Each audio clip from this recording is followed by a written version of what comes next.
Chapter 2, Anjakan. Di luar desa Kartas, tepatnya di atas sebuah bukit, seorang pengembara sedang minum sake dengan bersandarkan batang sebuah pohon. Karena dia berada di atas bukit, maka ia melihat kepulan asap akibat dari kebakaran. Setelah menjalani misi, aku melihat sebuah masalah. Tolong tidak ya? Ucapnya dengan ekspresi agak malas. Pada akhirnya ia berdiri. Tolong siapa tahu aku dapat imbalan dari mereka, seperti uang atau makanan. Di dalam desa, seluruh penduduk histeris melihat runtuhnya bangunan rumah yang terbakar kobaran api tersebut. Dan terlebih lagi, masih ada 2 anak yang berada di dalam bangunan tersebut. Bagaimana keadaannya? Apa kedua anak itu selamat? Tanya seorang warga yang lain. Entahlah, semoga saja mereka selamat.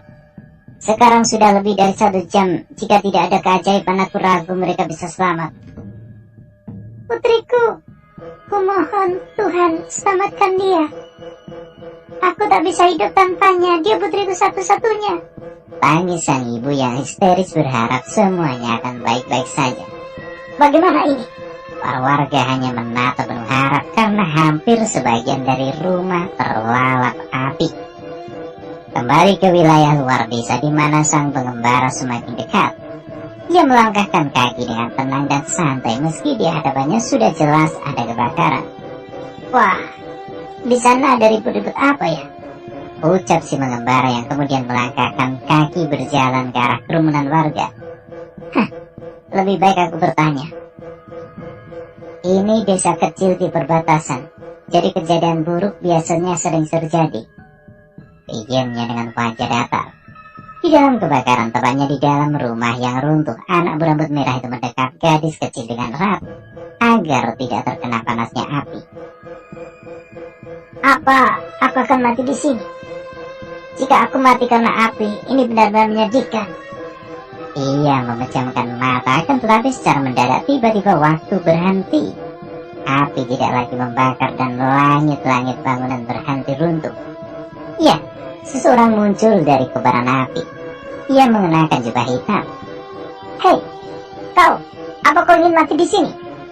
Anak dengan rambut merah itu sangat terkejut dengan kemunculan pria misterius dalam kobaran api. Siapa kau? Dan kenapa waktunya berhenti? Terlalu dini untuk mengetahui siapa aku. Ia malah tersenyum menjeringai. Tapi aku akan memperkenalkan diriku. Aku disebut orang-orang sebagai pencipta segalanya, Induk Cakra. Anak berambut merah itu terdiam dan semakin kebingungan.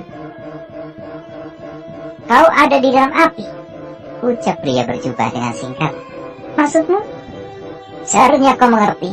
Kau memiliki kekuatan naga api merah, tapi tidak mau menggunakannya, bukan? Tanya si pria berjubah itu. Aku adalah Induk Cakra, jadi aku adalah kau, tapi kau bukan aku. Anak berambut merah semakin bingung dengan penjelasan tersebut. Pria berjubah hitam yang perlahan-lahan menghilang. Jika kau ingin selamat, gunakan kekuatanmu, kekuatan naga. Takdirmu kembali berjalan sekarang. Tunggu, siapa kau? Tanya anak berambut merah kepada pria berjubah sebelum menghilang. Kita akan berjumpa lagi nanti, jadi jangan mati, kata pria berjubah itu sebelum benar-benar menghilang. Hanya karena tragedi 7 tahun yang lalu, kau tidak bisa menyangkalnya bahwa kau memiliki kekuatan naga. Pria berjubah membuka wajah yang tertutupi dan terlihat wajah yang sama persis dengan si anak berambut merah, hanya saja memiliki rambut merah lurus. Berbeda dengan si anak yang memiliki rambut merah kaku. Kita akan bertemu lagi. Kekuatanku, ya, akan kucoba, kata anak berambut merah dengan menundukkan wajah. Meskipun ini mengingatkanku tentang kejadian 7 tahun yang lalu.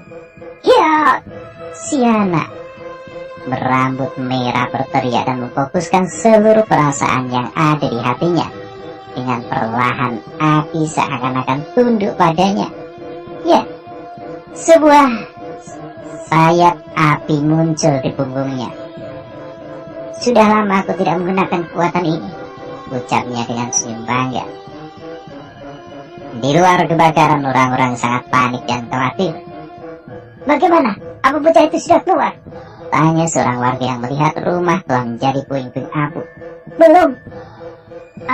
Permisi, Pak. Aku hanya kebetulan lewat. Sebenarnya ada ribut-ribut apa ini? Tanya pengembara kepada warga. Ia yang sebelumnya berada di bukit. Anda pasti berasal dari luar desa. Di dalam sana ada anak muda yang mencoba menyelamatkan anak kecil yang terjebak di dalam, ucap seorang warga sambil menunjuk ke arah kebakaran. Tetapi sampai sekarang dia belum keluar dari dalam sana. Di tengah-tengah warga yang histeris dan panik, tiba-tiba muncul aura api yang hebat dan dahsyat di tengah-tengah kobaran api. Tekanan ini tidak salah lagi. Ini miliknya, milik naga api. Guman si pengembara yang rasakan aura api yang hebat. Dengan cekatan dan tanpa pikir panjang, pengembara merapal sebuah jutsu. Elemen air, teknik ledakan bom air. Sang pengembara mengendalikan air yang sangat banyak bergelombang dari dalam tanah. Kemudian perlahan tapi pasti kobaran api pun padam karena tersapu gelombang air. Warga pun bergembira. Akan tapi tiba-tiba seluruh warga dibuat terkejut dan tercengang. Si anak berambut merah berjalan sambil menggendong gadis kecil setelah puing-puing rumah terbakar habis. Mustahil, dia masih hidup meski terluka parah. Siapa sebenarnya dia? Kata penduduk yang kagum. Nah, sekarang kau bisa turun dan kau selamat, kata anak berambut merah pada gadis yang digendongnya.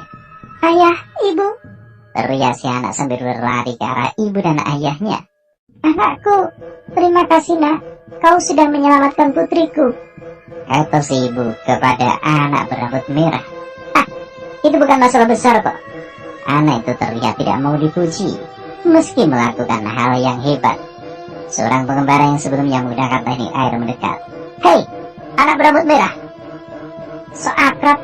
Aku punya nama, dan namaku adalah Kosuke Arashi. Lalu, memangnya Anda sendiri siapa? Pemuda yang bernama Arashi menatap tajam. Perkenalkan, namaku adalah Kobayashi Sauma. Aku adalah guru dari Akademi Red Eagle, dan aku merekomendasikanmu, Kosuke Arashi, untuk bergabung, ucap pengembara yang memperkenalkan diri dengan tersenyum. Kau bisa memanggilku Sama Sensei. Arashi terkejut. Bagaimana? Kau tertarik bukan? Ajak Sama Sensei. Kemarin aku membaca berita tentang seorang anak yang ditipu oleh orang asing. Kau tahu, seluruh uang dan pakaiannya yang ia kenakan hilang karena tipu. Wah, sadis banget. Penipu memang tidak pilih-pilih. Sama Sensei bertanya lagi. Jadi, apa kau mau ikut denganku? Aku tidak mengenalmu. Kau orang asing, jadi jangan sok akrab denganku. Jangan-jangan kau penipu. Arashi tak menghiraukan dan berjalan pergi. Woi, aku tak suka ditolak. Aku tak akan menyerah.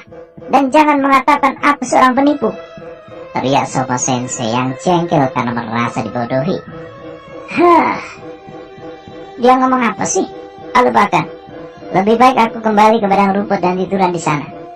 Arashi mendapatkan sebuah ajakan dan ia menolaknya. Tapi Sama Sensei tidak akan menyerah dengan mudah.